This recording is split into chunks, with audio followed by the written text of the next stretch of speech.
Hi everyone.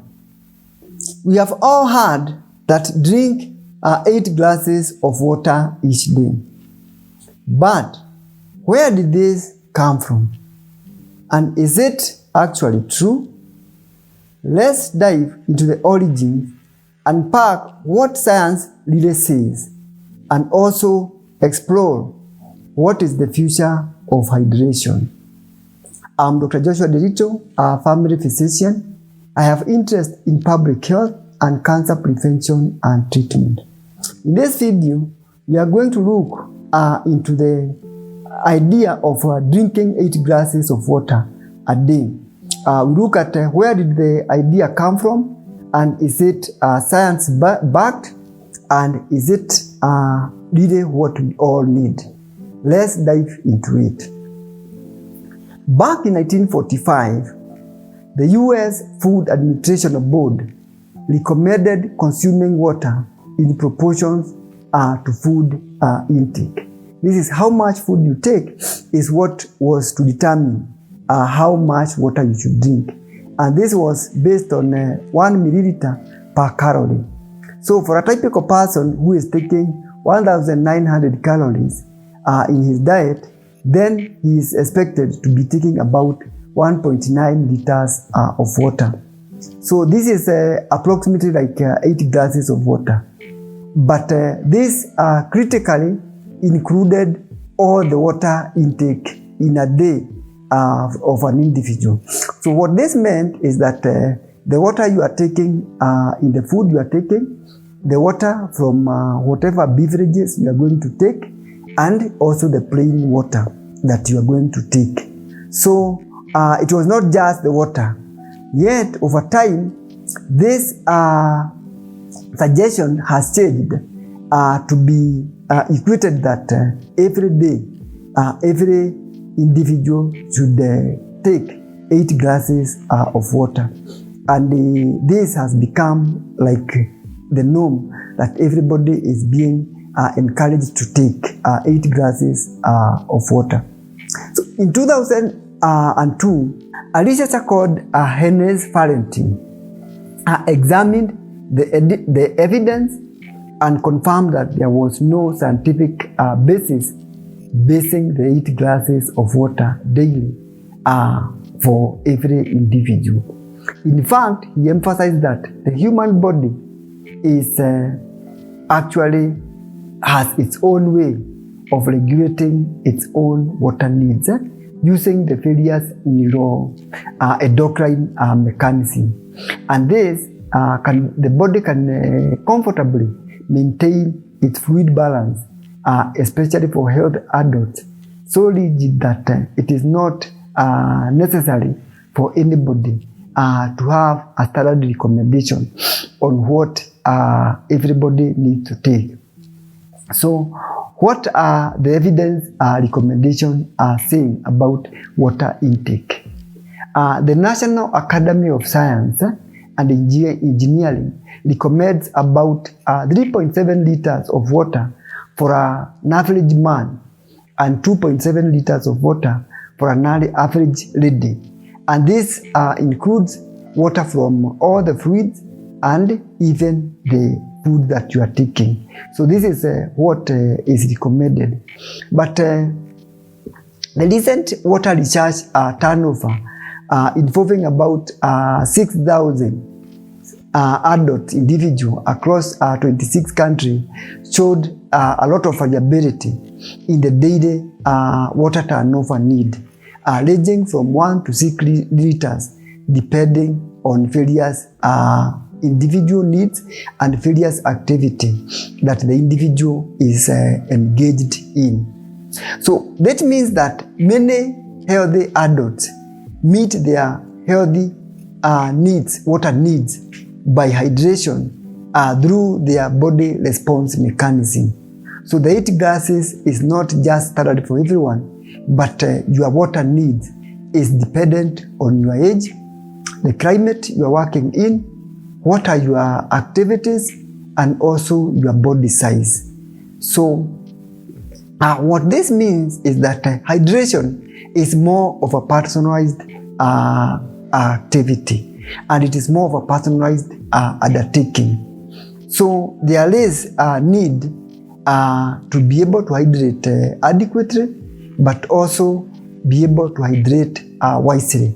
Because sometimes if you take religiously 8 glasses of water, then you may find yourself taking more than you need or taking less than what is required of you. So what are some of the things that can guide you about how much water intake should you take? Listen to your thirst. It is usually a reliable reflex, except sometimes in older adults. Sometimes those elderly people, they may lose this thirst reflex that pushes you to drink more water when you are feeling thirsty. So if you have no issues, you have no health issues, and you are just normal person doing your daily course as is expected, then the thirst reflex will tip you on when you need more water. Of course, you need to be able to respond to this as soon as possible and making sure that you hydrate adequately. Then check your urine color. The urine color is one of the good measures of how much water you need to take. When you see that your urine is very concentrated, then you know that you have not taken adequate water. When your urine is clear or just then it means you are taking adequate water, or it is just slightly straw colored, then you are taking adequate water. When your urine is very concentrated, like a greenish yellow, then it means that you are not taking adequate amount of water and you need to take more fluids. Then adjust your water needs to the context. If you have been exercising, then you need to add more water to cover for what you are losing through the exercise. If you're in a hot climate, then you need to adjust because of the water that you are losing to the environment. And also remember, when it is humid, you also tend to lose more water. Then there are some conditions that require more water or less, like pregnancy. Mothers who are lactating, they need more amount of water to take care of themselves and also the baby's needs. Then those who are sick, they may lose more fluid, either from sweating, from fever, from diarrhea, or from sneezing or running nose. Anything that makes you need more water or lose more water, then it means you need to adjust to take more water and cover up for what you are losing. Then it is always good that if you think that you are losing more water, knowing your body weight, this can help you know how much water you are losing. And even for those people who are exercising, just knowing your weight before and after exercise can help you gauge how much water have you lost through the exercise undertaking. So there are incidences that we can overhydrate, and if we overhydrate, then we can lead to conditions that we call hyponatremia, or your sodium levels going low because of the sodium being driven into cells. And this can lead to brain edema, where low sodium levels can lead to nausea, can lead also to confusion, can lead to brain edema, can even lead to conversion. And sometimes, if it is fear, can lead into altered consciousness. So we need to be able to manage our water needs without also overhydrating to levels that we can injure our health. So it is important that we be able to adjust our body water needs depending on the situation.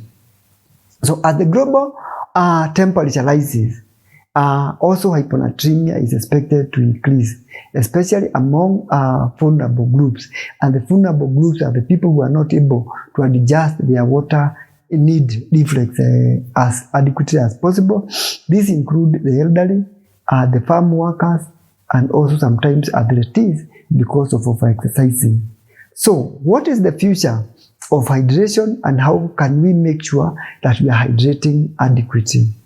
Looking ahead, hydration is going to be affected by the development in technology, and it is going to be more personalized. As I've talked in one of my live presentations, we have now gadgets that can tell you about the composition of your sweat.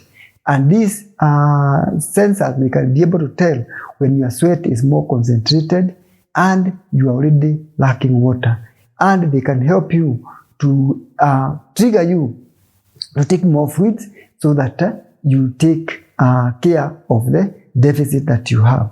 So we see situations where we are going to have hydration tracking apps. We are also going to have smart bottles that might be able to tell you how much water have you taken, depending on your body's physiology, the environment you are in, and also your activity levels. So imagine a future where hydration is not just a fixed number, but it has an intelligent feedback from your app, so that you get the data from the apps that you're using, and you can be able to adjust your water needs based on real-time feedback. So what is the way forward looking at our water intake? So do not take the 8 glasses rule arbitrarily. Hydrate smart. What does hydrate smart mean? Listen to your body, adopt your body to your environment, and also try to avoid extremes. Extremes mean you are overtaking water, and also ensuring that you also don't take more than you need. If you enjoyed this evidence-based dive into hydration May, and you also find that you look into the future of fluid intake tracking, like and subscribe to the Overall Health YouTube channel, and also comment and tell me, how do you stay hydrated? How do you ensure that you are taking adequate amount of water? Let's learn from each other so that all of us can be able to stay hydrated. Remember to subscribe and also share this video within your circles. Let's meet in our next video. Thank you.